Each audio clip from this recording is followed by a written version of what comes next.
আসসালামু আলাইকুম সবাইকে। আশা করব সবাই অনেক বেশি ভালো আছেন। Welcome back to my channel Nahida's kitchen. আজকে রেগুলার রান্নার ভিডিওতে নাহিদাস কিচেনে থাকছে আপনাদের জন্য সবজি খিচুড়ি। বিভিন্ন রকমের সবজি আর বিভিন্ন রকমের ডাল দিয়ে এই খিচুড়িটা রান্না করবেন, কিন্তু এখানে 1 কাপ কিন্তু চিকেন লাগবে।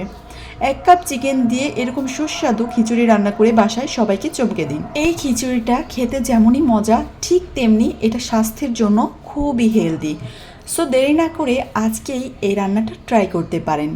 তো চলুন আপনাদেরকে আমি দেখিয়ে দিচ্ছি আজকের এই রেসিপিটা। আপনি আমার চ্যানেলে নতুন হয়ে থাকলে অবশ্যই কিন্তু সাবস্ক্রাইব করে দিবেন। ফেসবুক পেজ থেকে দেখে থাকলে পেজটাকে ফলো করে দিবেন। প্রথমে আমি প্যানের মধ্যে তেল দিয়েছি পরিমাণ করে, তারপরে আস্ত জিরে দিলাম 1 টিস্পুনের মতো, সাথে কিছু দিয়ে দিলাম আস্ত গরম মশলা। গরম মশলাগুলো একটু ফ্রাই করে নিব। এখানে কিন্তু আমি লং, এলাচ, দারুচিনি, তেজপাতা আর কিছু গোলমরিচ দিয়েছি। এবার এগুলোকে ভাজা হয়ে গেলে এখানে 1 কাপ চিকেন দিয়ে দিব। চিকেনগুলোকে কিন্তু ছোট ছোট টুকরো করে নিতে হবে। চিকেন কিছুক্ষণ ভেজে নিতে হবে। দেন এখানে একটা রসুন কুচি অ্যাড করব। রসুনটাকে আমি একটু থেতো করে নিয়েছি, আপনারা চাইলে কুচি করেও দিতে পারবেন। যখন রসুনটা অ্যাড করব তার কিছুক্ষণ পর এখানে দিয়ে দিব মটরশুঁটি।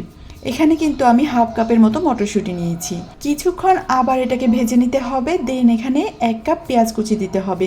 পেঁয়াজ কুচিটা দেওয়ার পরে পেঁয়াজ কুচিটা ভালো করে একটু ভেজে নিতে হবে। তারপর এখানে 1 টিস্পুন আদা রসুনের পেস্ট দেব। এবার আদা রসুনের পেস্ট দেওয়ার পরে এটাকে যখন ভাজবেন তখন দেখবেন সুন্দর একটা ফ্লেভার আসছে। যতক্ষণ পর্যন্ত না ওই ফ্লেভারটা আপনি পাচ্ছেন ততক্ষণ পর্যন্ত এটাকে ভাজতে থাকবেন। তবে চুলার আঁচটা কিন্তু মিডিয়াম টু লোতে দিতে হবে। এবারে 1/2 কাপ পানি দিয়ে দিয়েছি, সাথে দিয়েছি আদা রসুনের পেস্ট 2 টেবিল স্পুন, আর জিরে গুঁড়ো, ধনিয়া গুঁড়ো, হলুদ, মরিচ গুঁড়ো, মানে আপনি রেগুলার মাংস রান্নাতে যেই মশলাগুলো দিয়ে থাকেন সেগুলোই দিয়ে দিবেন। স্বাদ মতো লবণ। আমি যেহেতু এখানে সিক্রেট মশলা দিয়ে থাকি তাই আমি ইনগ্রিডিয়েন্টসগুলো আলাদা আলাদা করে দিইনি, আপনারা আপনাদের বাসার মশলাগুলোই দিতে পারেন। এবার 4-5টা কাঁচামরিচ আমি মাঝখান দিয়ে ফালি করে দিয়েছি, মানে ভেঙে দিয়েছি, সেগুলো এখানে দিয়ে দেব। সবগুলো একসাথে ভালো করে একটু কষিয়ে নিতে হবে যতক্ষণ পর্যন্ত না উপরে তেল চলে আসে। এইবারে যখন সব মশলা কষানো হয়ে যাবে এখানে আমি চাল ডাল অ্যাড করে দেব, আর চাল ডালটাকেও ভালো করে কষিয়ে নেব। এখানে কিন্তু আমি বুটের ডাল, মসুর ডাল, মুগ ডাল, খেসারির ডাল সব রকম ডালই নিয়েছি, আর সাথে দিয়েছি চাল। যতটুকু চাল নেবেন তার সমপরিমাণ ডাল নেবেন, মানে সবগুলো ডালই অল্প অল্প করে 1 কাপ চালের জন্য 1 কাপ ডাল নেবেন। তাহলে দেখবেন এই খিচুড়িটা খেতে বেশি মজা লাগবে, কেননা এখানে ডালের পরিমাণটা একটু বেশিই লাগে। তারপরে আমি এখানে সবজি দিয়ে দেব।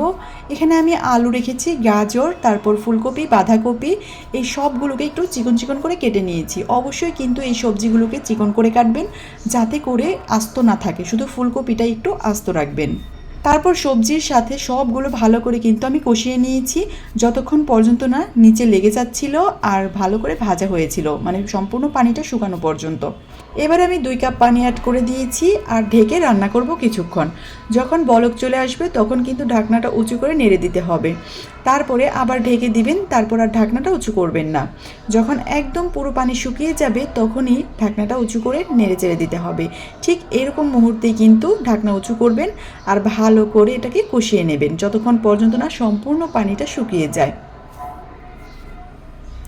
এবার পানি সম্পূর্ণ শুকিয়ে গেলে কিন্তু এখানে আবার পানি অ্যাড করতে হবে। এইবারে পানির পরিমাণটা খুব বেশি লাগবে। আমি এখানে 4 কাপের মতো পানি নিয়েছি। পানি নিয়ে ভালো করে সবজির সাথে মিশিয়ে দিয়েছি। তারপর যখন একটু একটু করে ফুটে উঠেছে তখন এখানে দিয়ে দেব পুঁইশাক পাতা। যেহেতু বাজারে এখন আপনারা পুঁইশাক পাবেন না তাই আপনারা চাইলে এটাকে স্কিপ করতে পারেন, আমার গাছে ছিল এই জন্য আমি দিচ্ছি। তবে পুঁইশাক দিলে কিন্তু এই খিচুড়িটার টেস্ট আর ফ্লেভার দুইটাই খুব ভালো আসে। আপনারা চাইলে পুঁইশাক থাকাকালীন অবস্থাতেও এই খিচুড়িটা রান্না করে খেতে পারেন। একবার পুঁইশাক পাতা দিয়ে ট্রাই করে দেখবেন যে পুঁইশাক পাতা ছাড়া আর পুঁইশাক পাতা দিয়ে দুইটার দুই টেস্ট আসে। এবারে যখন পুঁইশাক পাতা দেওয়া হয়ে যাবে তখন আমি এখানে দিয়ে দেব শাহি মশলা। আমি কিন্তু এখানে শাহি মশলা বাজারে যে পাওয়া যায় ওগুলোই দিয়েছি, আপনারা বাজার থেকে যে কোনো একটা শাহি মশলা কিনে দিয়ে দেবেন যখন 90% রান্না কমপ্লিট হয়ে যাবে ঠিক তখন। এইবারে আমি খিচুড়িটা ঢেকে দিব, ঢেকে দিয়ে কিছুক্ষণ রান্না করব। দেখুন এখানে কিন্তু প্রায় পানি শুকিয়ে গেছে। ঠিক সেই মুহূর্তে আমি এখানে দিয়েছি মাসকলাইয়ের ডাল, যেটাকে আমি একদম ব্লেন্ডারে গুঁড়ো করে নিয়েছি। এবার এটা দিয়ে মিশিয়ে দেব, তারপর 10 মিনিট আমি রান্না করব। 10 মিনিট আগে কিন্তু এই ডালটা দিবেন, তাহলেই দেখবেন এই ডালটা খুব সুন্দর মতো অ্যাডজাস্ট হয়ে যাচ্ছে। যেহেতু রান্নাটা আমার প্রায় কমপ্লিট হয়ে গেছে, শেষ মুহূর্তে আমি এখানে ধনিয়া পাতা অ্যাড করব। ধনিয়া পাতা অ্যাড করে ভালো করে খিচুড়ির সাথে একটু মিশিয়ে দেবেন। তারপর খিচুড়িটাকে ঢাকা দিয়ে রাখবেন কিছুক্ষণ। তারপর দেখবেন কত সুন্দর একটা ফ্লেভার আসে। আর একটা কথা বলি, এখানে কিন্তু অবশ্যই চিকেনের পিসগুলোকে ছোট ছোট করে কেটে দেবেন, তাহলে খেতে বেশি মজা লাগবে। তো ভালো থাকবেন সবাই। আসসালামু আলাইকুম and thanks for watching my video.